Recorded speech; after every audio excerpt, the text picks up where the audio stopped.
Know how I said this was a rust-free Mini? It is now. That's better. Not the prettiest, but certainly functional.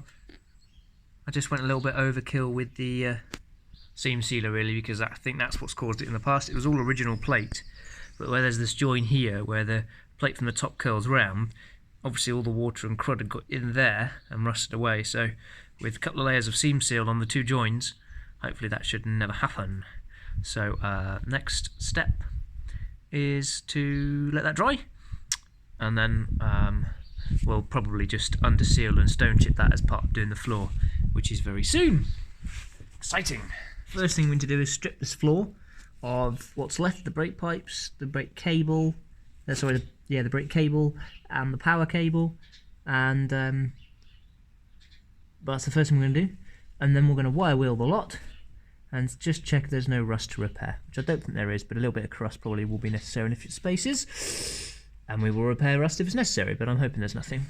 This is our setup now. We've got a dolly at the front, dolly at the back, so our floor area is clear to go. So starting to get filthy. And this is what you look like after you've been under the side of a Mini. Getting rid of all the smuts. And even with a face guard. Nice. So, the reason I've done it is actually it's been undersealed pretty well for quite some time. But let me show you. Even the undersealing was actually pretty good, but it can easily reveal some issues. So we do have a little patch just to put in here, and I want to crust a couple of areas. The areas where the seat rails are bolted into, I can't find them now here. I'm going to put a couple of plates just to support those areas. And there's one tiny little spot on this sill, randomly, just there. So we'll cut him out, put a patch in there, patch the other side, all original floors other than obviously the front section.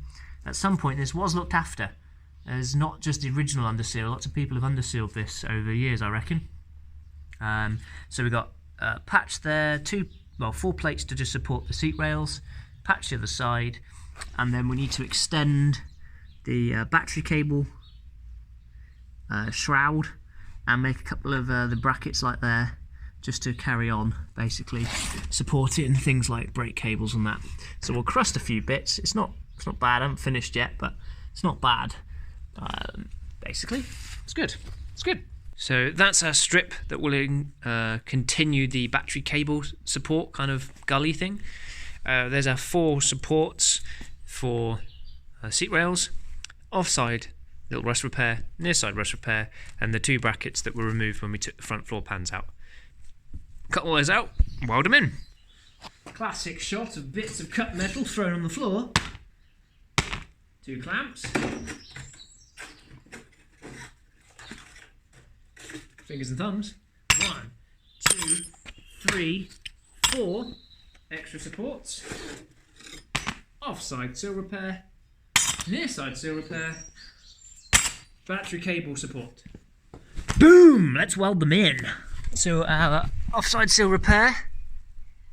That's all done now. Thin layer of seam seal just right over it, and then primed. Lots of rubbing back and primer after some corrust effect.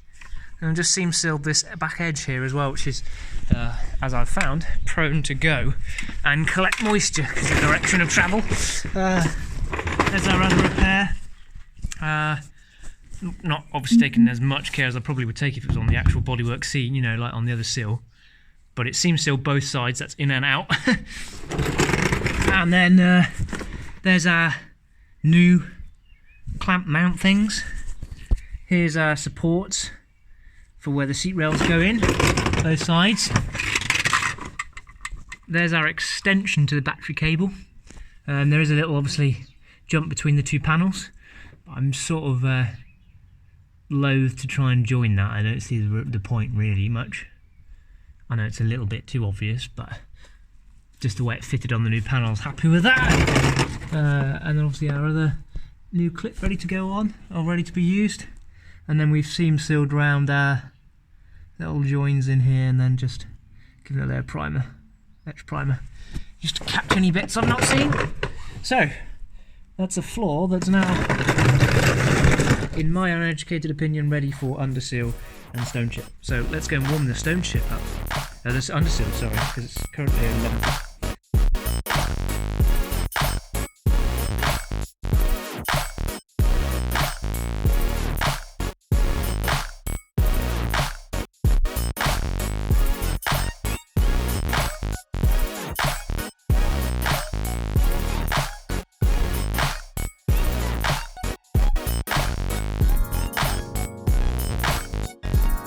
Alright then, that's one big thick coat of underseal after all the rust repairs. We'll let that nice and harden. There's a few areas I want to do a second coat, particularly outer sill areas, front corners and rear edges where they get the beating.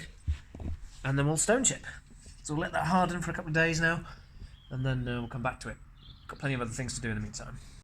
So here's our problem. The clearance on this side, just mocked up the suspension, just put a hub on it quickly. Basically, valves. So another chap that's done this with the 6-speed box, so it actually is even bigger here, has just dropped that suspension mount by about an inch, and that's cleared it. So I'm going to try and mock that up somehow with another plate before actually cutting stuff. Another option is to try and curve this slightly. Can't really take anything off the box. That's the sealing cap.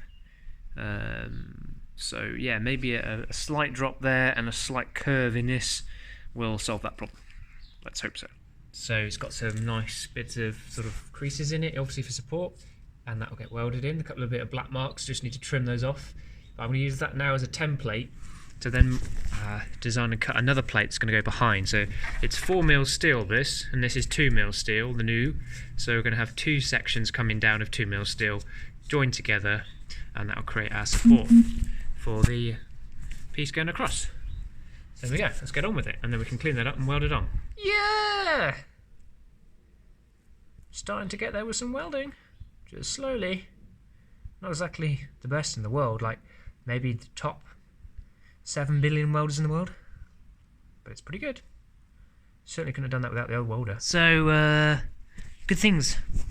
Right, I meant to set this up before I started the video. We'll sort this in editing.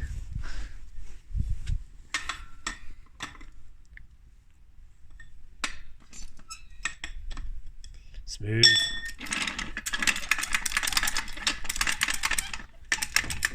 Hey peeps! So we have dropped that suspension mounting point. Plate from front and a plate behind with supporting tabs and the appropriate hole in the middle, and then there's a little cup that goes on the back there. This was the original one that I tried to cut off. It was a bit of a mess, so I made a new one. That was fun, but I made it. So that's in place, and now we can actually raise the car before it hits the gearbox. So it's good, it's good, it's good, it's good, it's good, it's good. Getting near the bump stop. Squish on the bump stop. About to fall off the jack. Clearance. And 2mm of clearance on this car is like 8 inches on another car, or 210mm. Winning. Oh, and I've braced the other side. So we just put a little brace in there, because obviously usually the front subframe has a brace that goes forward of the whole subframe, and we can't do that because there's a block in the way. So I've braced it this way because of course there's motion coming this way and that way. We'll just probably put a couple of welds on the other side, but it's had the tap test and it doesn't move, so winning. It's fixed. Sort of.